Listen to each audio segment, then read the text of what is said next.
안녕하세요. 콩파튜브 구독자 여러분, 더 맑은 내과 원장 박민선입니다. 어느 틈에 2025년 설이 지나고 그 설 바로 다음에 오는 커다란 명절, 여러분들 뭔지 아시나요? 지금은 약간 그 의미가 퇴색됐지만 정월 대보름이라는 큰 명절이 있습니다.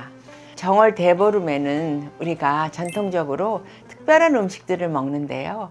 오늘은 우리 신장 환자들이 이 음식을 먹을 때 어떤 일이 벌어질까 하는 것에 대해서 이야기해 보겠습니다.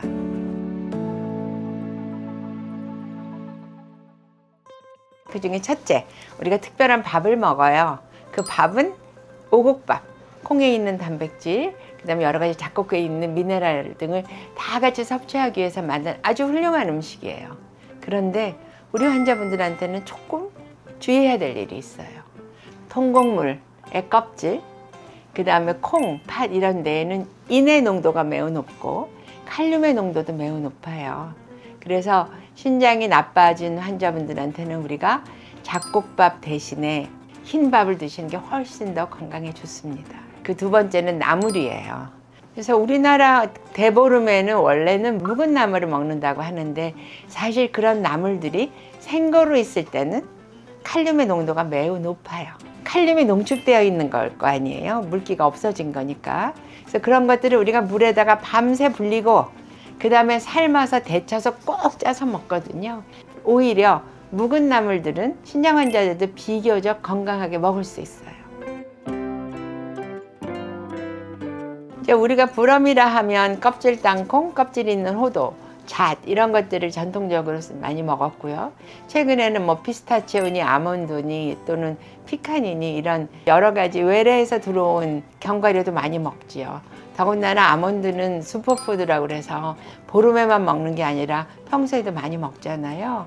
근데 참 안타깝게도 피스타치오, 아몬드, 피칸 이것들은 상당히 칼륨 수치가 높아요. 흔히 즐겨 먹는 땅콩도 칼륨 수치가 매우 높아서 이런 것들을 드실 때에는 그저 조금 그냥 맛만 보는 정도로 드셔야지 이거 몸에 좋대 해서 식사 대용으로 드시거나 이러면 건강상에 큰 문제가 발생할 수 있습니다. 그러면 안전하게 먹을 수 있는 게 뭐가 있습니까? 조금 비싸지만 마카다미아가 가장 견과류 중에서는 칼륨 농도가 낮아요. 인이라는 물질은 오늘 당장 말썽을 부리진 않아요. 그 인이라는 물질이 내 몸에 많이 들어와서 피 안의 농도가 높아지게 되면 이게 오래 갑니다.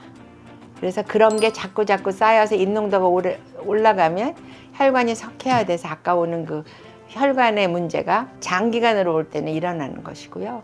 더군다나 이게 인만 올라가 있는 게 아니고 부갑상선 호르몬이라는 것도 같이 나빠져요. 그래서 몸 안에 자꾸 쌓이게 되죠.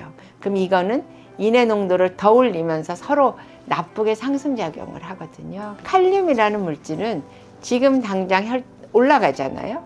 그럼 초기 증상은 쓰러질 것 같고 설사를 하기도 하고 그 다음에 더 중요한 거는 심장의 박동을 느리게 하고 부정맥을 일으키기 때문에 아주 심한 경우에는 심장 마비까지 일으킬 수 있어서 칼륨이라는 물질은 오늘 지금 당장 나한테 아주 중대한 합병증이 올 수 있기 때문에 나 오늘 하루만 좀 먹을래 안 됩니다. 조심하셔야 됩니다. 민속의 명절인 정월 대보름날 신장이 나쁜 분들도 전통 음식도 드시고 맛있는 음식도 드실 권리가 있잖아요. 그런데 그 드시는데 조금 더 똑똑하게 잡수셔서 건강을 해치지 말았으면 좋겠습니다. 여러분들의 건강한 식생활을 위해서 콩파튜브는 앞으로도 많이 노력하겠습니다. 구독, 좋아요 부탁드립니다. 감사합니다.